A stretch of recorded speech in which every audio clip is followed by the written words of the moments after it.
Yeah, let's go over how we utilize AI and kind of the new tools that are available to us to kind of help our delivery team, our developers, even more than that, solution architects and our QA team as well. Um, so we utilize AI to accelerate and be more efficient for our developers, our solution architects, uh, even our QA team. And we do that through many different types of tools and AI operations.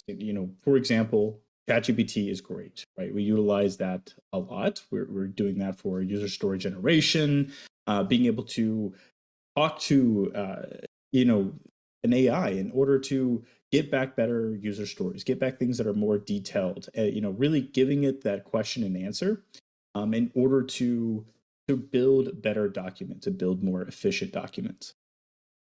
We are also using it in the QA perspective for testing data and also just test cases, testing unit tests for our full stack applications that we'll show later. Being able to utilize AI, tell it the schema of our tables. Hey, we have a person table, we have a customer table, an employee table, all of these tables. Can you please build us data that allows us to test real life scenarios? Right. Before that takes a lot of input, a lot of data, a lot of manual going to a SQL database and inputting the data. Now we can do that very efficiently with AI. The other couple of things that we're doing is, helping us in the development perspective, SQL queries and code generation, reviewing code, and really being able to take us to the next level when it comes to being efficient and ensuring that our code is well written. Right. So as we grow as developers, as we, as a junior developer becomes a senior developer, being able to utilize AI to help find those mistakes, find certain issues, and test the code is much more efficient than just trying it over and over and over again and banging your head against the wall, try to figure out what's going on. Right, we're using this to be a lot more efficient, and we're also utilizing AI across multiple different types of platforms. Right, not only no code and low code, which we're so today, but we're also utilizing this in traditional code. Like I said, we're utilizing this with Python, JavaScript, different types of full stack development that increase the performance and output of our applications. Right, being able to take a low code platform and ask it to build certain parts of it or help us get started, or asking the full stack development uh, AIs that we have in order to get back unit test and better responses. So it's across the board for all of our different development types. But let's to just talk about it. Let's go ahead and take a look at some of these different cases that we're able to use AI.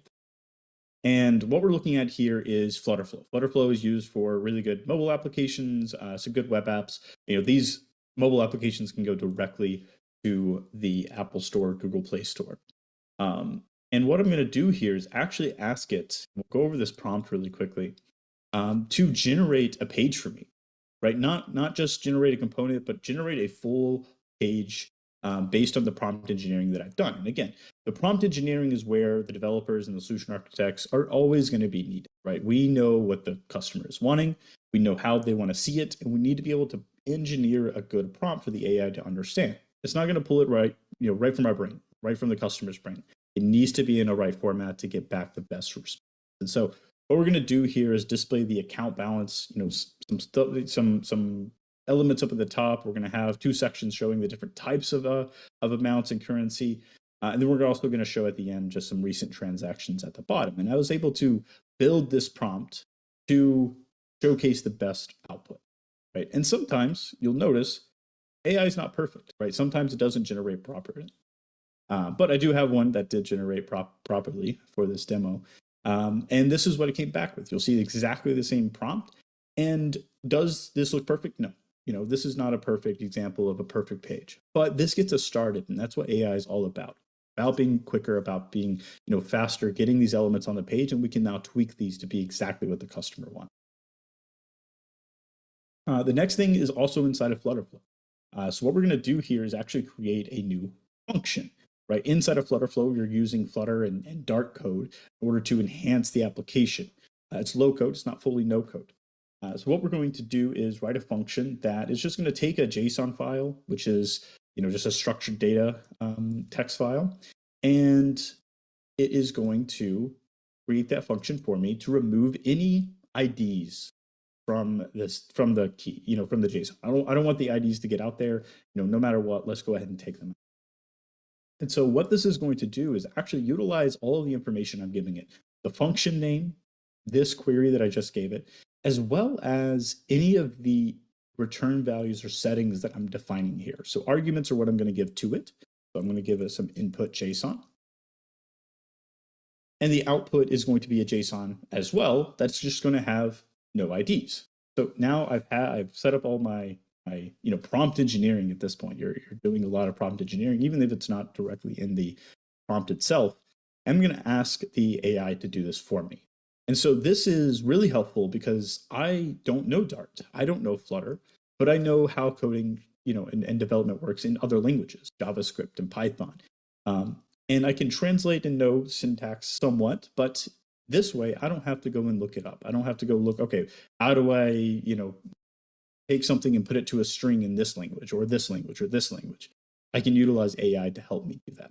And you'll notice here, came back very quickly, 5 to 10 seconds, within a function that will work for me to remove the JSON IDs. I can check it, I can look over it, and I can ensure that it's doing exactly what I want. And then I can copy that function directly to my application, and now it's ready to be. I can take this and directly use it inside of my application. Perfect. All right, so that's Flutterflow. We're going to move now directly into Retool. Retool's already been gone over, but Retool is a really good application for internal applications, dashboards for internal use cases, workflows, stuff like that. And we're going to ask it a bit about the data inside of this Retool database. So I can click this little icon over there on the left or on the right, and I'm going to generate a SQL query that's going to give me how many deals does each user have sorted from highest to lowest, right? So I'm going to generate that really quickly, and then within seconds, it's going to come back with a query that is based on the structure and the schema of my database that is going to work perfectly for exactly what I want it to do. So I can click accept here, make sure it's right. And then I'm going to actually run this really quickly. And you'll see down here at the bottom, within seconds, I was able to create a SQL query, run it against my database, and get the results back exactly the way that I wanted them to, sorted from highest to lowest. Number of deals, 13, all the way down to 0.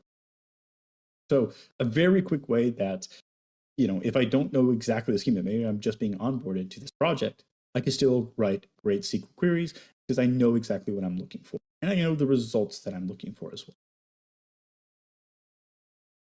Awesome. We're going to stay in Retool here, and we're going to go to the workflow sections. And workflows allow us to take triggers and go through different steps, right? Take this data. Maybe someone just created a deal or a user. We're going to take that and run it through multiple different possibilities. Maybe it's going to do if statements, hey, if this, then that type of things. And we're going to generate workflows. Retool has recently added the ability to do this with AI. So I'm going to generate a workflow here that 5 a.m. every single morning. If a customer has not had an active deal in the last 5 days, we're not giving them any time to think about it.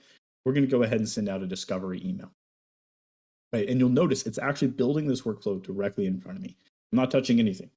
And it's going to allow me to see exactly how this workflow is going to work. It's going to do my trigger. It's going to select the data from the database. Again, another version of creating a SQL query here.